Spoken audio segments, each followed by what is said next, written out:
Deməli uşaqlar, indi baxırıq rutera IP verməyə. Və bunları straight through kabelinə birləşdirirəm. Burada seçirəm gigabit Ethernet 00. Konsolu seçmirik, çünki konsolla qoşulmuruq. Auxiliary vəbşə bizlik deyil. Gigabit 00. Burada seçirik fast Ethernet 0. Çünki RS232 konsolla qoşulanda eləyirik. USB-lər lazım deyil. Fast Ethernet 0. Görürsünüz. Bu adını dəyişək. R1 PC1. Okay. Burada birinci daxil oluruq PC1-ə uşaqlar. Birinci burada IP veririk. 1-1. Yəni 1-0 şəbəkəsi olsun da bura. Burada 1254. Okay. Və mən qeyd edirəm ki,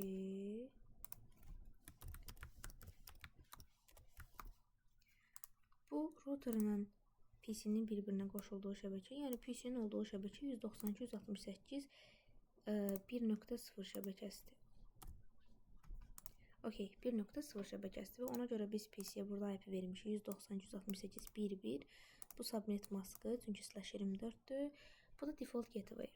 Adətən PC ilə router qoşulan xəttə PC-nin qoşulduğu şəbəkənin IP-si nədirsə, biz orada default gateway yazdıq 254.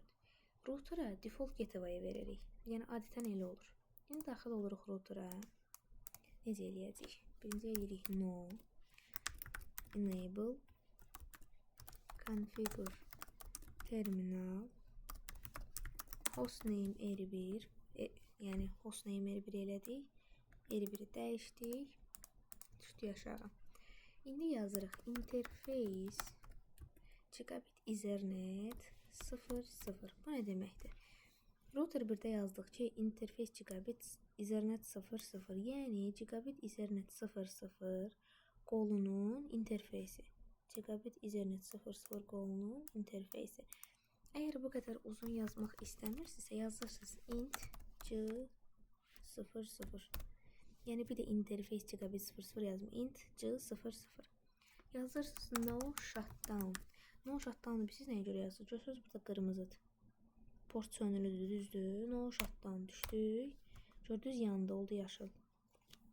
Yazırıq IP adres 192.168.1.254. Yəni bu şəbəkənin default gateway-in verdiyi router 1-ə və onun subnet maskını 255.255.0. Exit. Və uşaqlar burada yazırıq copy running config startup config. Bu komanda var ha, copy running config startup config. Bu komanda bizim bütün elədiyimiz konfigurasiyaları save eləmək üçündür. Çünki bəzən R1-dən çıxırıq, konfigurasiyalar silinir. İndi daxil oluruq PC-yə. Buradan ping atırıq. Ping 192.168.1.254. Çünki routerə 1.254 vermişik. Gördünüz ping getdi. Send 4, receive 4, lost 0. Yəni 0% loss. Başa düşdünüz? Bu da R1'ə IP verir. Daha doğrusu router'a IP vermək idi.